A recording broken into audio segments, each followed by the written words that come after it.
So, okay, let's make it short. Don't listen to her. Although she's the boss, yes, boss, I'll do what I want. Okay.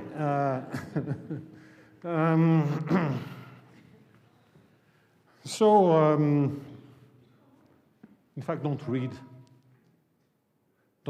what's written. It's irrelevant. What are min-field games about? Those are models, new mathematical models. In fact, they're going to lead to all kinds of new set of equations. And in the end, I'll show you something that I prepared without a computer, namely with my hand, then I took a picture with my phone, and I'll show you a big diagram of all kinds of models, how they are connected all together. But anyway, it's a new class of models which attempt to describe the average in min-field sense, and min-field is an expression which arises in statistical mechanics, statistical physics, and which is a very simple idea that things average out when you have lots of particles, if you want to simplify the message.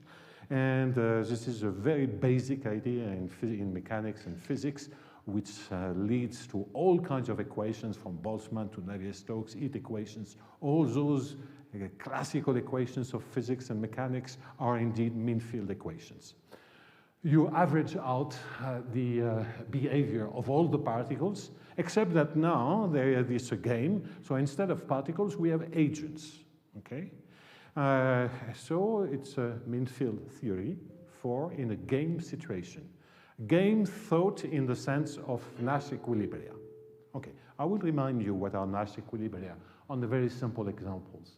So it started in the early 2000s with Jean-Michel Lasry, although I should say that there were some independent introduction of a very particular class of MFG models by Huang, Keynes, and Malamé.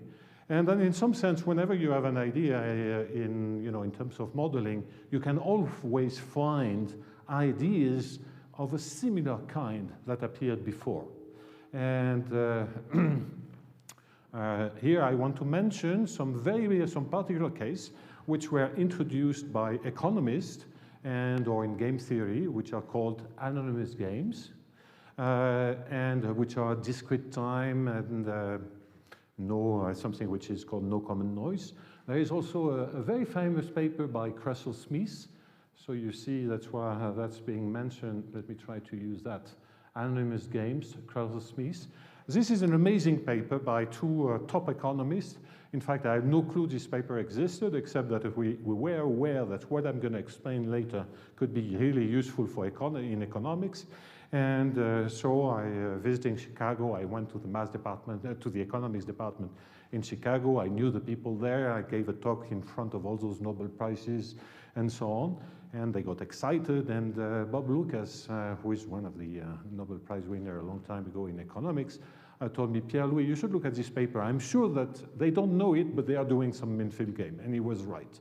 In a very complicated case, so they were just explaining some rules, making some Monte Carlo simulations, and deriving some partial economical conclusion. And this was one of the papers in macroeconomics, which was completely mysterious. And now, really, of course, with those tools, there is no mystery left. Okay, so numerous applications. Let me go back. Economics, finance, social network, crowd motions. I will give you some example. And every week now, it has become a fashion. Every week I discover articles using min-field games on practical problems. So I mentioned communication networks. There is a huge literature using min-field games on communication networks. Last week I discovered that someone told me, there are people using min-field games on cyber criminality. I Googled it. I found immediately 12 references on cyber criminality and min-field games, groups of attackers. So basically, let me go back. Lots of applications. That's it. In fact, I was astounded to realize that the DoD in the United States proposed a MURI. MURIs, those are those huge grants they are offering to universities. and the only one in mass this year is specifically called mean-field games. So I have to confess, and I realized there was a study involving doctors and mathematicians on vaccinations and so on and so on. So I could go on and go on in applications. I cannot be sure. So let me be honest. It's fun for me because I'm started in some sense this field. It's fun for me to see all those applications. I have no clue if those applications are seriously done, well developed, or is it just a fashion and so on. So one should be very careful. Right now, what I can certainly attest is that there is a huge activity worldwide in very, very different scientific and technological groups. Okay, so we'll leave this aside. I'll show you some movies later on. Yeah, I should certainly mention data analysis and so on. Okay, so let's try to go a little further in the presentation. I already mentioned combination of mean-field theory and notion of Nash equilibria. Okay, so Nash equilibria, I'll get back to that later on. But I want to insist on a point, in that each player, so basically those models will attempt, and you will see a very simple example later on, will attempt to make a model of the behavior, of the average behavior of a group of people, of agents, of players, whatever you want to call them. So what are the assumptions? Is that first of all, each player is relatively small compared to the multitude. Think of an economical situation in a country, except so maybe from the owner of Telecom Mexico. I don't remember, Carlos Sim, right? That's, okay, maybe that would change the situation if he was in the picture or not for the economics in Mexico. But for the normal people, they are taken into account or not, doesn't change anything. So most of the agents are small, and there is this idea that we'll be looking at situation unless specifically explain at situations where all the players are small, anonymous in some sense, to use the economical jargon. Second, basic assumptions, and then there is this toolbox of modeling, and then possibly mathematical analysis and so on, is that each player is supposed to be rational. So the word rational is very ambiguous. So it's rational in the sense of economist, which means that they are trying to optimize something. That's what rationality means. This something may be, I want to behave like my neighbors. Herd behavior. This is supposed to be rational because it's an objective. Okay? This doesn't mean that we are naive. We know that the rational hypothesis is something which is a very crude approximation of reality. So there are various ways. We have investigated variants of model which use, as one says, limited rationality or bounded rationality. Or even you heard about the last Nobel Prize in economics about irrational behavior. In fact, he is also proposing, which is related to time inconsistencies, and there are ways to try to make models like that, where basically you are oscillating between two criteria, oscillating in the sense to be specified. One which is on a very short-term period, you want some short-term satisfaction, and a more longer term where more planning is involved.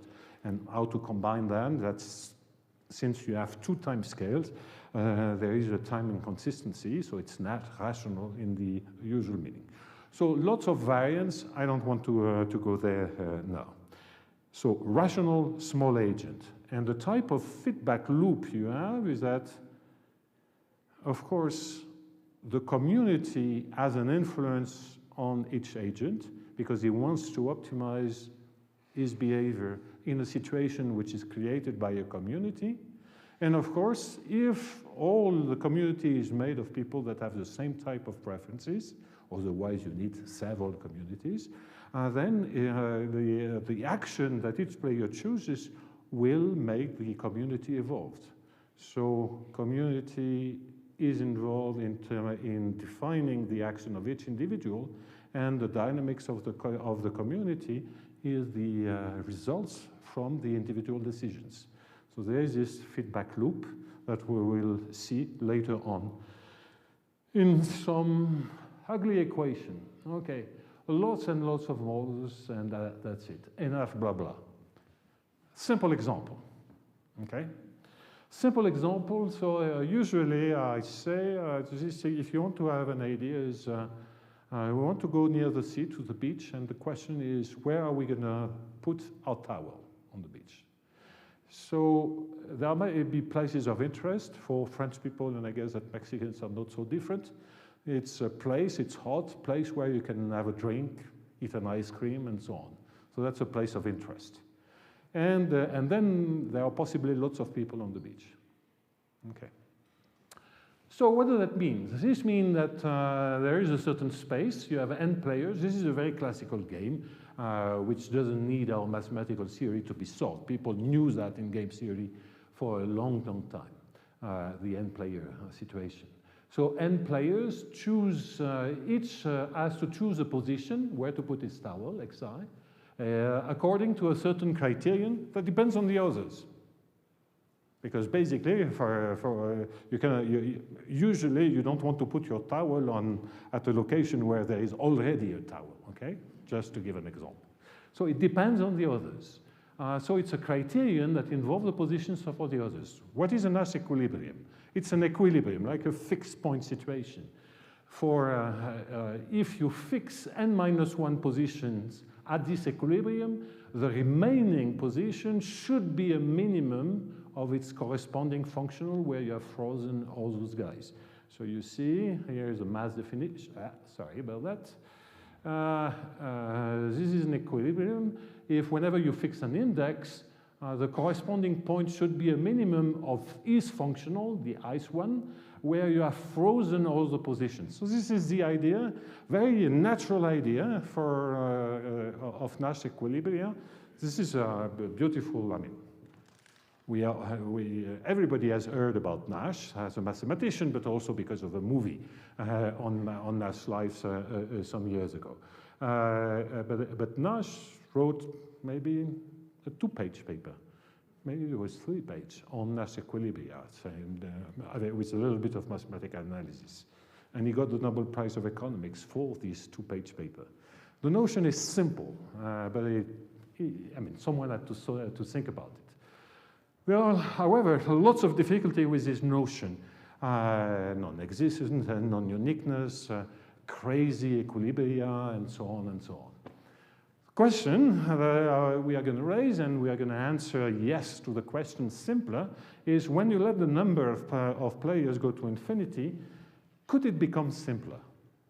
Exactly as if you are interested in the air in this room, if you want to follow all the air molecules to simplify, there are various gases, so you would have to decompose in terms of all the air molecules. All the atoms, so in the end, if you are just interested in that force, which would be natural for fluid mechanics, all the motions of the electrons in all the particles and so on, you cannot do that, okay? Anyway, ODEs, think of we still don't know if the solar system n-body is stable or not, or will there be a collision? We don't know. This is a very simple question, mathematically. It's a system of n differential equation, and we don't know. Maybe in hundreds and hundreds of thousands of billions of years, there will be a collision. We don't know. And so why? Because n is not huge, and those are ODEs, but they are very difficult to track down. One cannot do the mathematical analysis, and numerically, there are huge computations which are being made to test as accurately as possible numerically the stability of the of our solar system. So just to give this example, in quantum mechanics, as soon as you reach 3 particles, let's say 4 if you can get rid of 1, it becomes intractable. So n finite can be, especially if n is not small, can be extremely difficult. On the other hand, if we look at this hole, and we want to understand the motion of air in that hole, or we want to understand the temperature, how the temperature in that hole will evolve in time, we have models for that. They are called heat equation, Navier-Stokes equation, and they are gonna do the job. Because somehow, thanks to mean field theory, we were able to create, scientists were able to create mathematical models which gives a good description of what's taking place. So the question is, can one do the same thing in a game theoretical question? And the answer is yes, and that's exactly what mean field games try to achieve. So in distinguishable players, you have to make an assumption, exactly as in statistical mechanics, statistical physics. If you have n particles and all those particles are extremely different, I'm not talking about the mass. I'm talking about, you know, the properties. There is nothing you can do. There is no simplification. When you write down the equation, you're saying that the medium is homogeneous. When you write down the Navier-Stokes equations, you're using implicitly the fact that locally there is thermodynamical equilibrium, etc. So this means indistinguishable particles. Same thing, indistinguishable players. So what does that mean? This means that if we go to the beach, we can change our name tag. You know, suddenly, you will be called Lions, and I will be called Caballeros, and it won't change anything, okay? So that's this possibility of exchanging the role of two players is exactly what is meant by indistinguishable player. So what you're saying is that this criterion that depends on all the others depends on my choice. I'm xj. So that's my choice. That depends on my choice. I want to be near this place of interest. Okay? And it depends on all the others.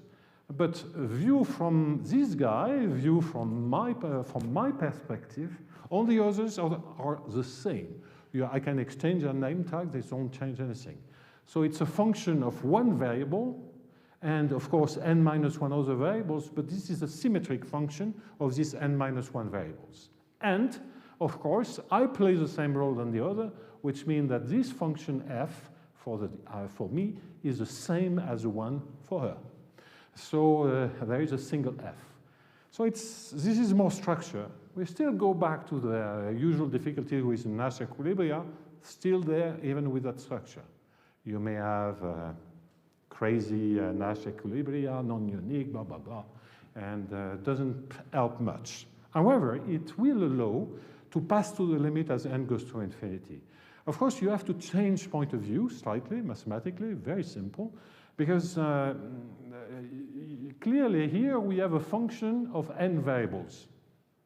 So the setting in which we are looking at the criterion changes with n. So the first step is to try to have some fixed mathematical framework which doesn't depend on S. And the way to do it is to replace points. When you take a bunch of points and you're looking at them, you have the identification. It's really a quotient space, but let's not use complicated words. We are just looking at them, and we may make exchange. It doesn't change anything. You know, exchange the tags of all those particles. Then you can replace looking at n minus one point in a symmetric fashion by looking at the empirical density, empirical distribution of those points. In other words, building this probability measure, which is 1 over n minus 1, the sum of the Dirac mass at xj. These contain the same information, except now I have, for each n, I have probability measures. I have a framework which is independent of n. There is a part of the mathematical theories which exist is about letting n go to infinity, and this is just explaining why certain functions which are symmetrical in n minus 1 variables are in fact asymptotically functions on the space of probability measures. Then you move into differential calculus, where how does the differential calculus in Rn is lifted on differential calculus, partial differential equation in Rn are lifted in partial differential equation on the space of priority measures. This is just the first step. Just looking at points, replacing by priority measures. And then there is, once you have done that, then there is the whole, you can redo all analysis behind. Okay, fine. If you admit just this simple change of perspective, then you can prove a theorem which says that all Nash equilibria converge as n goes to infinity to solution of what should be the mean field game for this very particular problem. So let's stop there, and let's breathe a little bit and look at what this problem is. So the unknown is a probability measure. So what this model is going to provide is not a recipe to where to put, telling you where to put your towel. You know how to do that. You don't need any kind of mathematical theory. But if you behave in a rational fashion, maybe we can predict the outcome of all those individual choices. And the outcome will be the repartition of towels on the beach. I don't care about towels on the beach. I'm just giving this as an example. Okay, so that's this M. So the new unknown is a probability measure. Nash equilibria, you fix all the other players. This means M, because of course I am among the community, but I weigh nothing in front of infinitely many players. So I can forget the fact that I'm part of it. So fixing all the others is fixing M. In physics, it's ignoring the self-interaction. So I fix M. And then I want to say that all the players have to be minima. A generic player has to be a minimum of the function of the remaining variable. That's the idea of Nash equilibria. What is a generic player? Well, that's any x in the support of the measure. So outside the support, M is 0, there are no players. So you see that this is a non-standard optimization problem. For any fixed M, you have to minimize. That's a media optimization problem. You get a set of minima which a priori depends on the measure M, and the equilibrium, the fixed point condition, is that the support of M should be included in the set of minima of this function. Okay. Then, thanks to the fact that probability measures, a set of probability measures is essentially compact if you have the right topologies, weak topologies if you want, you have general existence and stability results. There is something that I want to explain in a minute, which is uniqueness if F is monotone. Okay, I'll go back to that. Also, if the force comes from a potential, the force is really the criterion. If it comes from a potential, namely it's a derivative on the space of probability measure of a certain scale of function, then through this global optimization you can yield one solution. So this is typically called decentralization or planning in economics, where you have a game situation, but it turns out to be equivalent to a global optimization. So the hidden hand of the market and stuff like that, okay? So there are lots of, but this is a very, very particular situation, as we will see, and it essentially requires to have some kind of gradient form, which is rare. Okay, so monotonicity, the role of monotonicity. So there are little notations, but believe me, I tend to believe that this is very elementary. Let's give an example. So those are the preferences of the ice player. Location, where does he choose his location? That's how he measures his preferences. And this expression will reflect the fact that I want to say I don't like to be in a place where there are too many people, or there are many people, or on the contrary, I like to be in a place where there are many people. Okay? So how do I measure that? That's a little bit of modeling. Well, I'm going to count. So I'm sitting at point xi, That's for my fingers, that's complicated. And I'm going to look in a certain radius, and I'm going to look at the frequency, both in terms of numbers and spatially. Typically I'm counting the number of people in a given neighborhood. And you see it depends on the type of applications. If you're interested in a towel, so the typical radius would be 10 meters. If I'm interested in other things, it may be a different scale. Okay, let's forget that. So this is now a criterion. Let's not waste too much time. This is a criterion which depends on endpoints.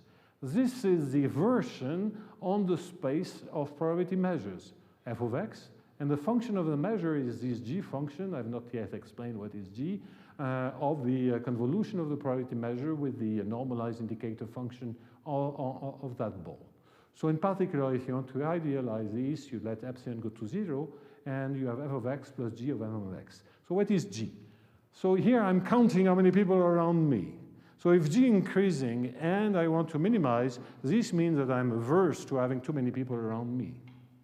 That's not good.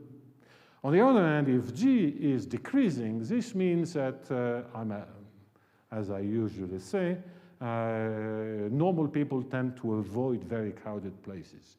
But there are abnormal people that really want to be in crowded places. They have a name. They are called teenagers. So that's my usual joke here. I mean, I know 2 or 3 people that have heard it about 3 or 4 times. And one is still smiling, the other one not. Okay, so, but anyway, and G is going to measure by being increasing or decreasing whether I want to be in a crowded place or not. And so if G is increasing, that's monotonicity. It's an increasing function. There is uniqueness. So in particular, there is a single equilibrium if everybody wants to drop its towel with some individual preferences and wants to avoid being in a crowded place. There will be a nice repartition. On the other hand, if it's decreasing, there is no uniqueness, and you can understand that. Because suppose that you have 2 places of interest, equal interest. The drinks, the beer is the same, the ice creams are the same, it's fine. So clearly, and people want to be together. There are 2 solutions. Everybody is going to group around one point, or everybody is going to group around the other point. That's 2 solutions. And in order to decide by those 2 solutions, this is not min-fit games. It's fashion, it's something else. You have to, and you can have symmetry breakings and so on. I mean, this is something else. Okay. So I wanted to explain that. This is a very natural. Okay, so this is a very simple example.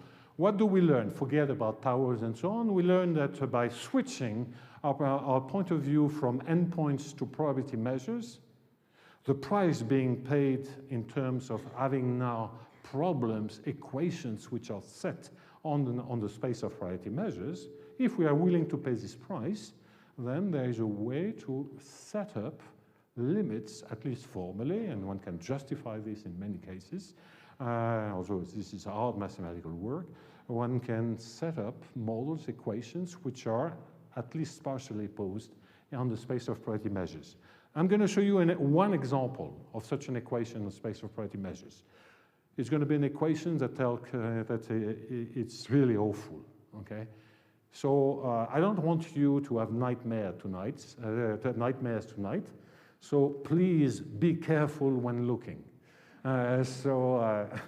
Parental guidance, PG-13, I would say.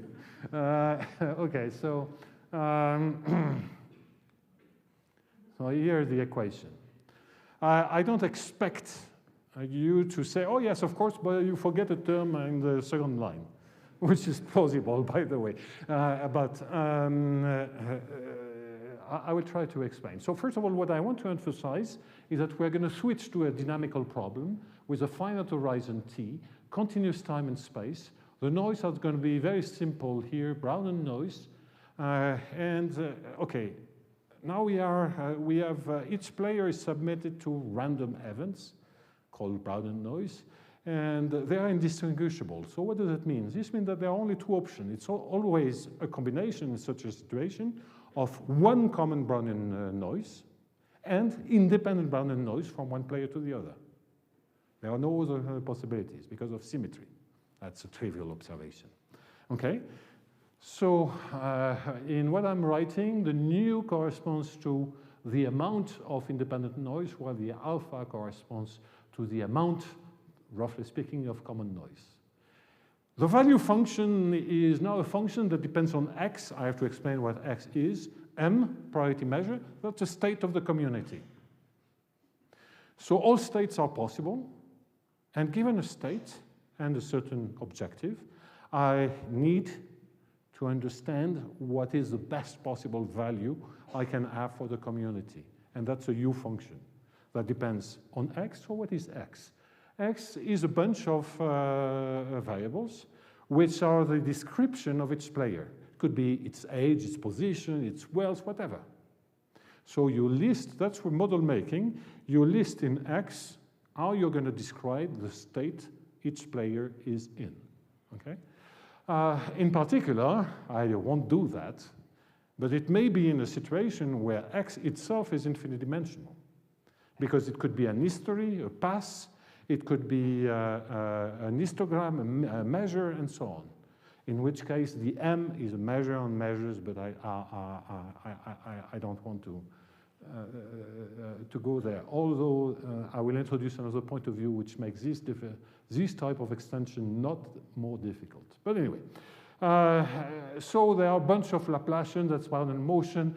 There is something which in X looks like a heat equation, except it would be more like a Bellman equation.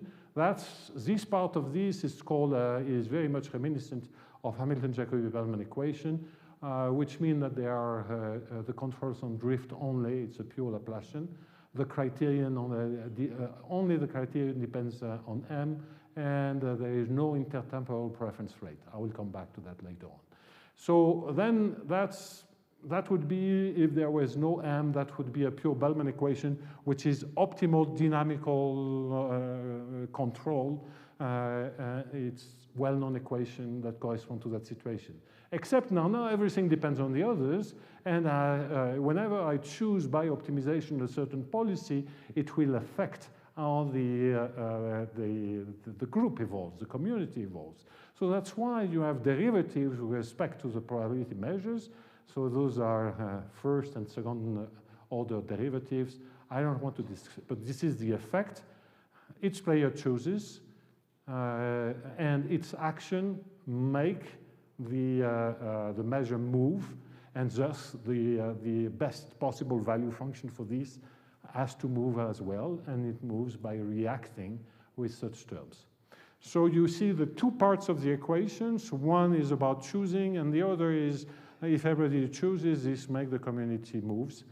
So this is an equation which looks like nothing in terms of equations. First of all, it's infinite dimensional.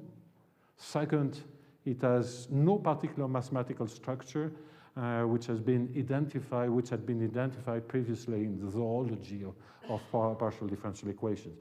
You mentioned this quote by Craig Evans saying there are so many cases in PDEs that you can't expect to have the global unified theory of PDEs. That's true, but there are still big classes of PDEs for which you have big unified theories. And this one didn't fit, and still doesn't fit in any classical branch. Plus the fact it's written down in the space of priority measures, and writing down derivatives in the space of priority measures is a dangerous game.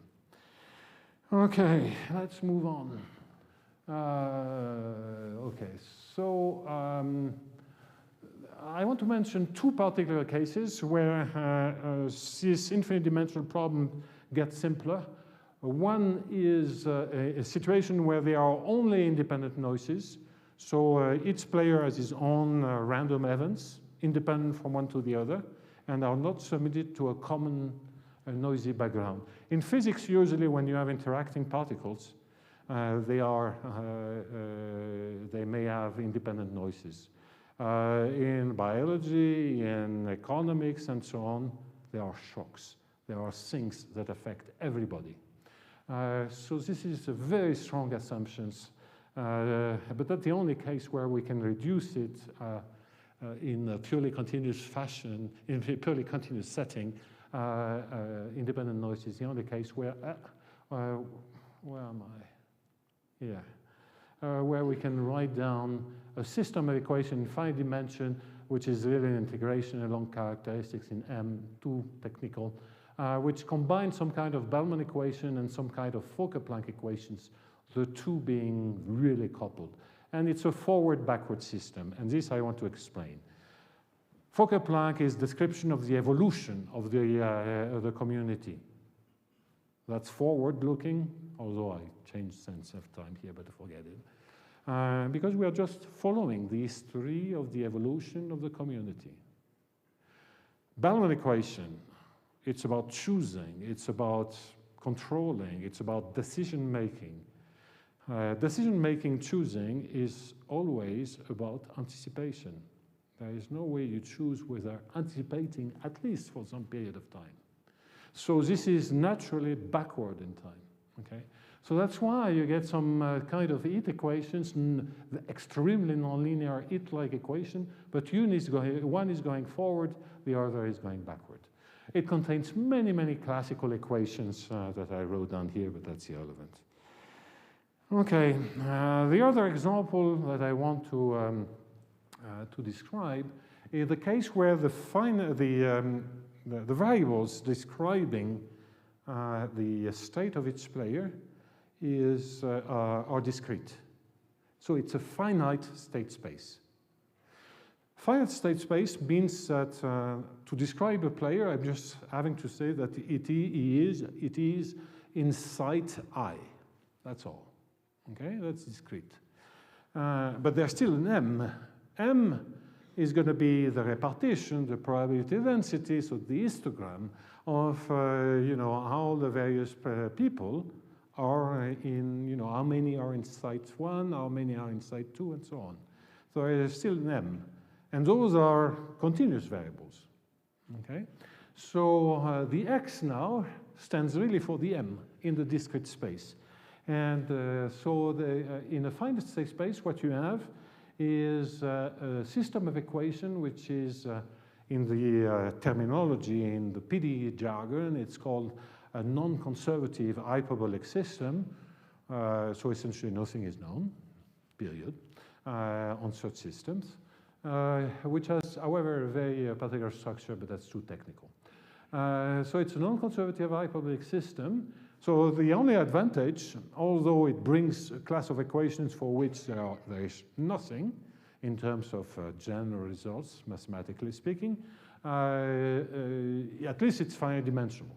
Okay, so that's the only interest for the time being. Okay, what do I want to say now? I want to mention another point of view. And that's a very important way to argue, is to say that instead of writing down equations on the space of measures, I can write down equations on the space of random variables by identifying a function on the space of probability measures and functions of random variables. I want to look at functions of random variables which depend only on the law of the random variables. So it's automatically a function of probability space. And I can always rebuild. So this is an identification. It's exactly as saying if I have a function of two variables, I can either look at it, and it's symmetric in x and y in exchange. I can look at it as a function of two variables, or I can use a quotient space, x, y, quotiented by the equivalence relationship, and say I have a function on the quotient space. So you lift it to random variables and probability measures, that's exactly the same thing. This is not a simple, it's a real analogy, it's more than an analogy with what I had just said. So it turns out that when you do that, the equations becomes much more like, now in an Hilbert space, if you have random variable with second moments, you write down now nonlinear PDEs in a Hilbert space, which look very much like the hyperbolic system I wrote a minute ago. Okay, look, FG, let's move here, FG, right?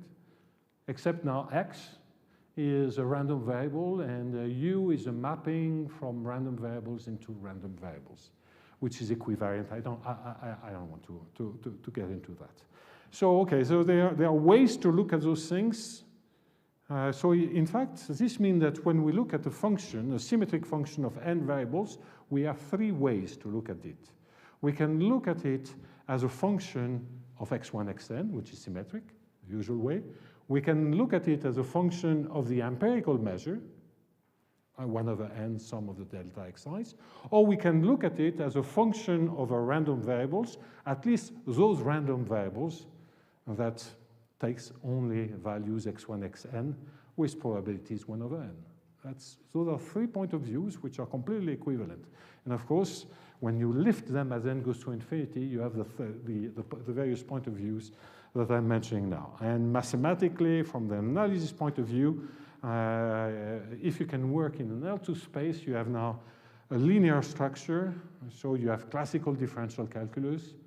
And if the functions depends only on the law, you still keep the compactness of probability measures. So it's almost as if you were working in Rn. Compactness, flat structure. Which explains why the theory developed a lot. I should mention that recently René Carmona and Delarue wrote a collection of 2 books. It's 1,500 pages long. It contains about 30% of the mathematical theory of min-field games. That's my estimate, just to show you how much the theory has developed in 12 years. And they developed much more the probabilistic approach to those questions, which is something that I'm not really addressing. Overview and perspectives. How am I doing on time? I'm okay. So instead of doing that, I will finish with 2 simple examples. So believe me, even if you were a little bit lost in the PDEs, you can try to wake up now. It's a good idea because now it should be easy. So the difficult part is over. So let me try again computer problems. Fine. How do I do that? Okay. So I want to mention that one application is about evacuation. In fact, the people in charge of building the highest tower in the world, worldwide in Abu Dhabi, have given out a contract to a group of engineers for the evacuation of floors of such towers. Because, you know, when you have those monster building, if there is any problem, how are the people going to be evacuated? People use more and more numerical, mathematical models and numerical methods. So MFG are being used. It's a crowd motion. And here I'm going to show a few examples that we did just for fun. I mean, it's just pedagogical. So think of a movie theater. So you have rows. You see, you have rows. So these the blocks represent the number of people, and you have various rows. And the doors to get out are going to be at the bottom. So simple MFG model. You don't think too much about modeling. And you look at that. You have little peaks forming at the end of the rows, completely symmetrical evacuation, 2 doors, nothing much. If you look carefully, you say, well, there are things which are not realistic there. Part of the thing is that one is not taking into account a factor which is that people cannot really tramp on each other. They cannot walk on each other. And so you have much more spikes at the end of the rows, and that's in terms of qualitative behavior, that's much better.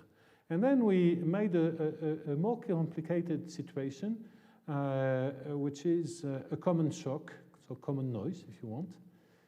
So people know that at a certain given time they will have to get out. And the only thing they know is that they can see 2 exits. But they are going to discover that one is blocked. And they don't know which beforehand. Okay? which is not so unrealistic. This kind of shit, sorry for the expression, happens. So symmetrical.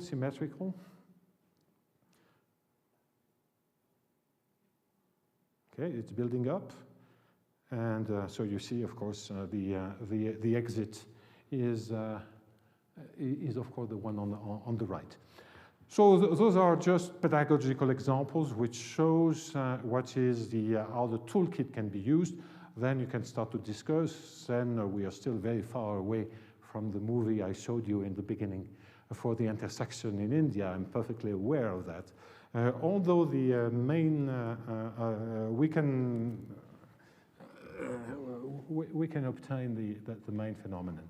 I want to show you something. Okay, so that's homemade with my, except where it is.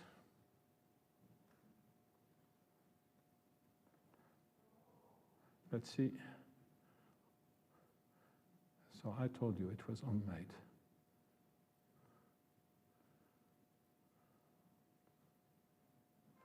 Okay. So it took me 2 hours to do that, and the result is just disgusting. But anyway. Okay, so the mastered equation, Minfield-Games equation on space of priority measures.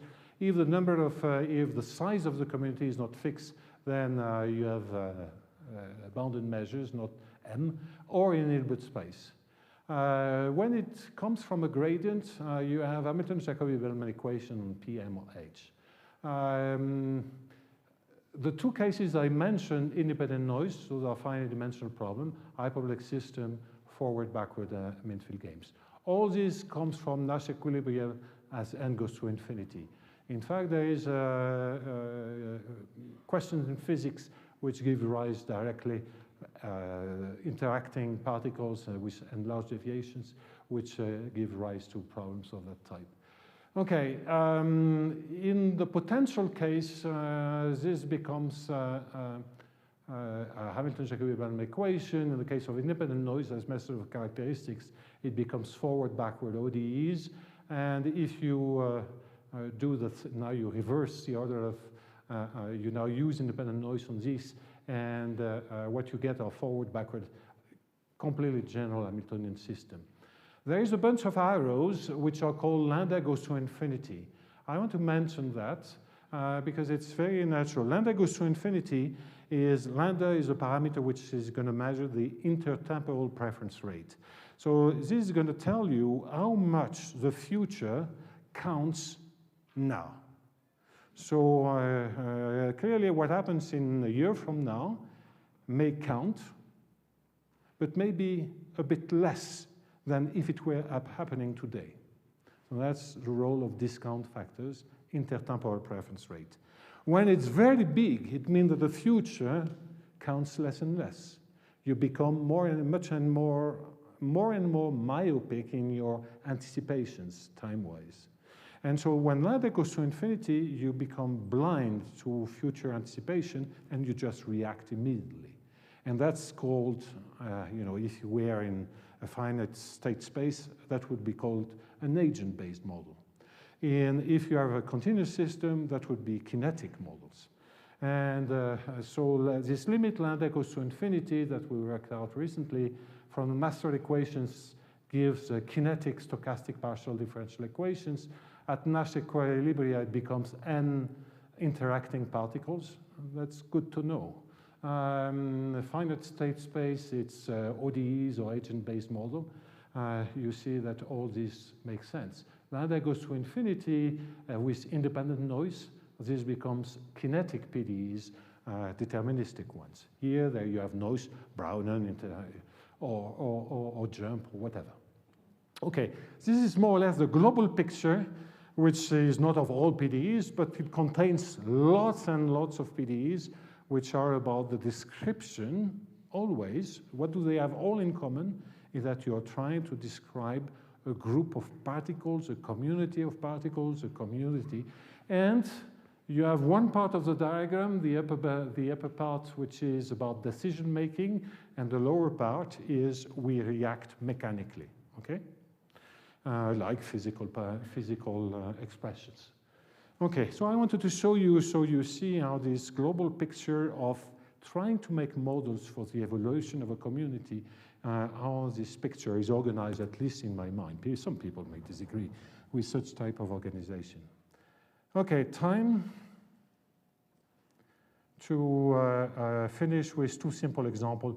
I won't be talking about big data to try to, I'm not going to be ranting against big data today.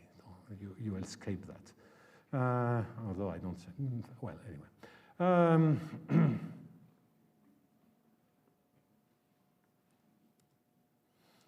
Okay, so many things.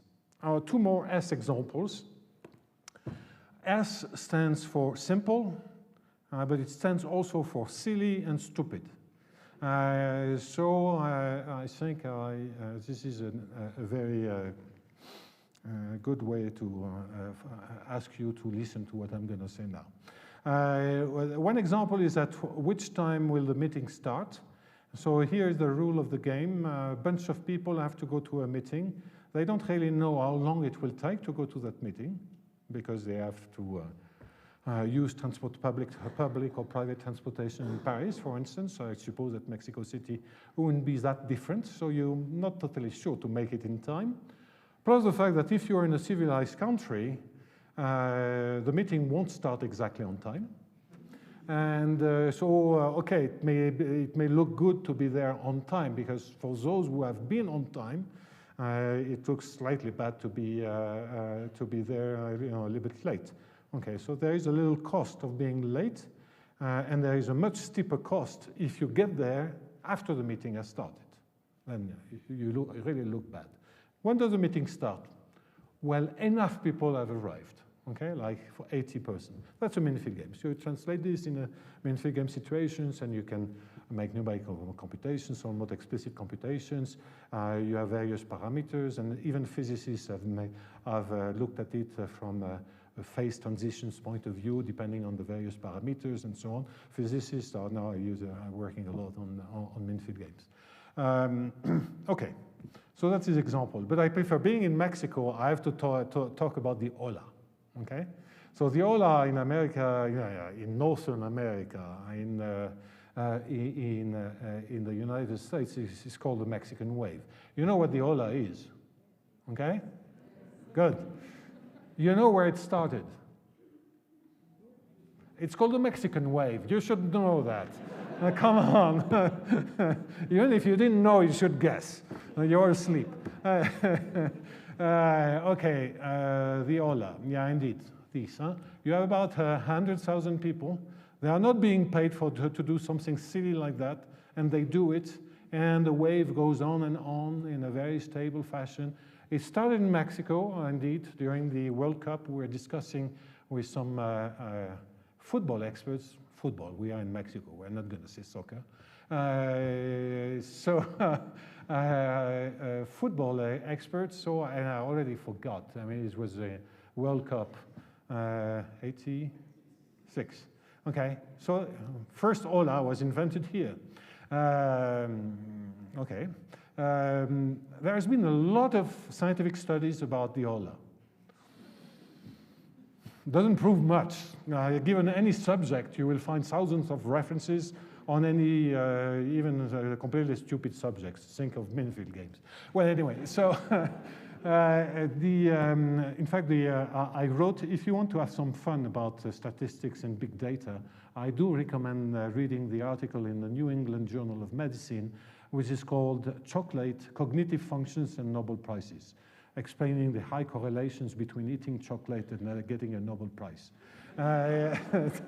So that's a good example about big data. But anyway, where was I? Mexican wave. Mexican wave. So it started, and those people do it, and it works. So there is a spontaneous, synchronization of lots of agents. So it's a very interesting phenomenon. That's why there is a lot of literature. There were lots of interesting experiments, because if you the hola always goes clockwise. Okay, so in fact I remember asking some friend from Argentina, asking him, maybe in the southern atmosphere it goes anti-clockwise.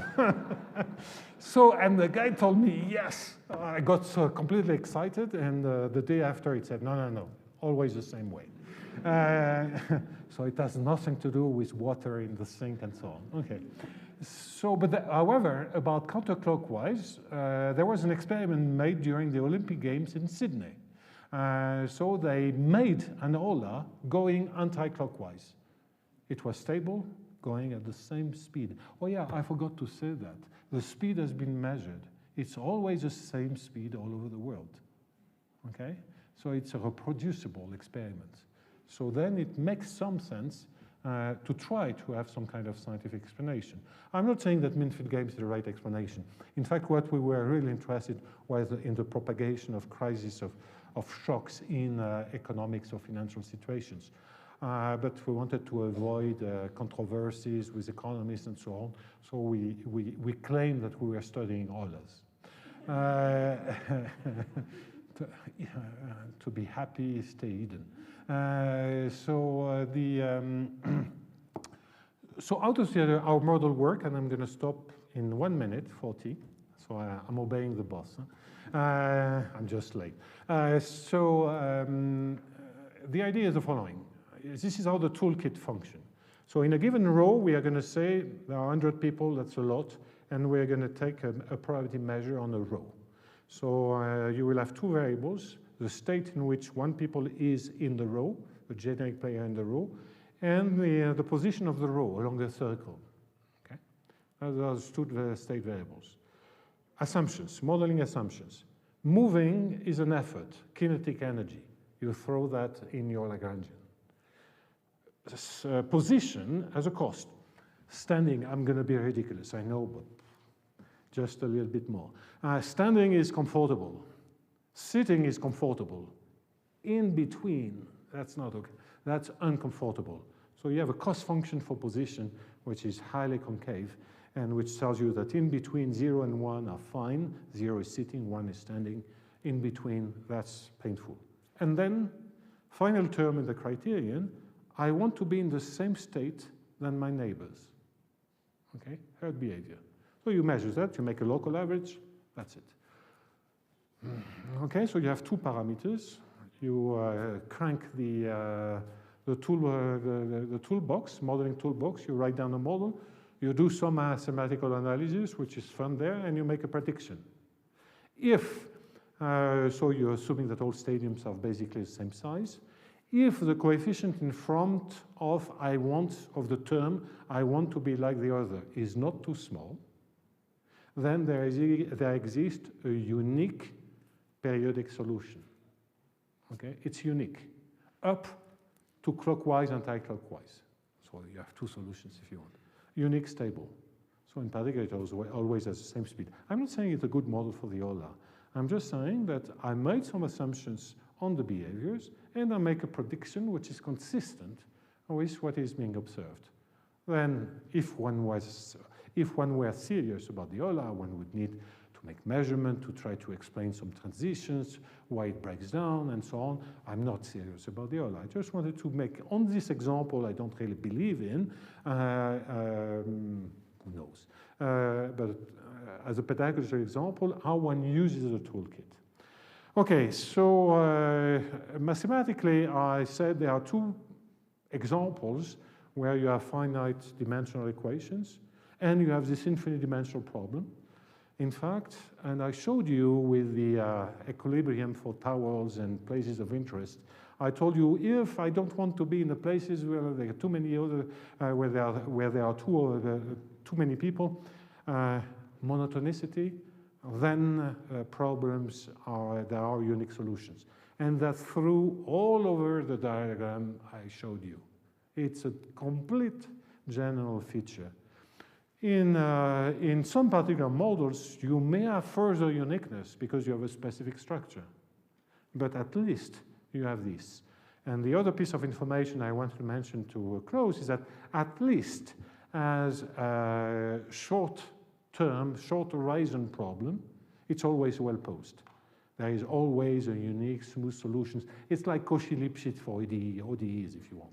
Except that now it's infinite dimensional, it's a mess, it's complicated, but it's well posed, like ODEs are well posed. So at least we have those things. There are lots of open questions. That's why there are, many and many mathematicians worldwide that are working on this or that aspect and so on. But just on one of the bricks I mentioned, namely the hyperbolic system, and part of this is my fault because the only material can be found in videotapes of my courses at Collège de France. So I use this excuse not to write this part. And so if you want to have some more details about that part, you can download the tapes, which are usable. Some of my students have really worked and learned the subject on those tapes.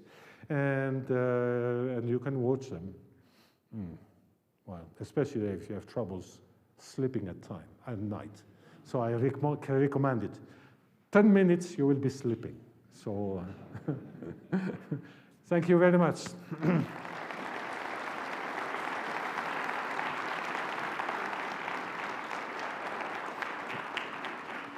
So, questions or comments?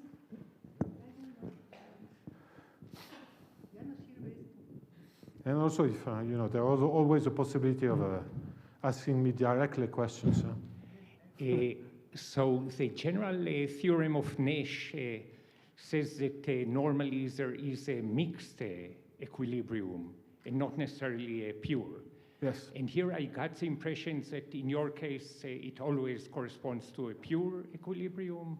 Is this indeed the case? Okay. Except that when you let n go to infinity, the difference blurs. Okay, so that's why I didn't look in the position game. It has a very specific position game. I mentioned it has a very specific structure. Although existence may be a problem in some situation depending on the type of criteria. So I'm not too concerned about that. But when you let n go to infinity, the notions of pure or mixed strategy, the difference get blurred and is blurred. So you forget about it. We see mixed strategies popping back when we deal with things which have a more 0-1 nature. And here I'm thinking about min-field games with optimal stopping. And there will be indeed mixed strategies which appear very naturally. But if we are in a purely continuous situation, the framework forgets about the difference. Okay. And one has to see it by introducing more discreteness in the system, and optimal stopping, choosing a time where people can leave the game, and some others may come, is a situation where mixed strategies have to be looked at. And so it's more in the context of mixed strategies overall. ¿Otras preguntas?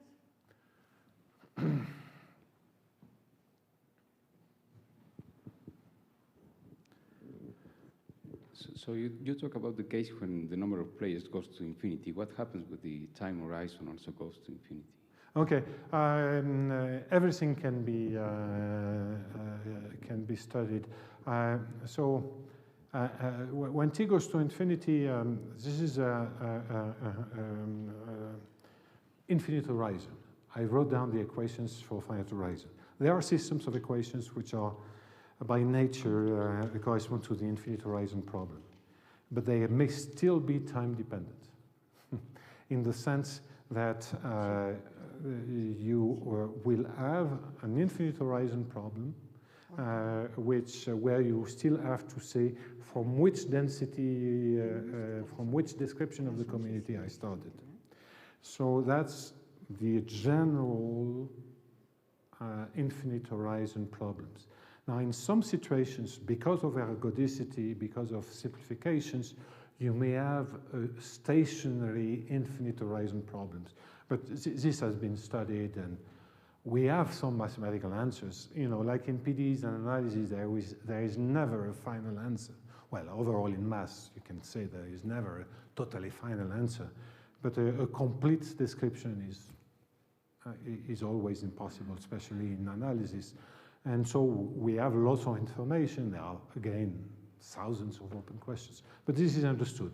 And one has to be very, very careful in saying the infinite horizon problems are not always steady-state problems. Okay, they may be time-dependent. ¿Más preguntas, comentarios? Pues entonces agradezcamos a la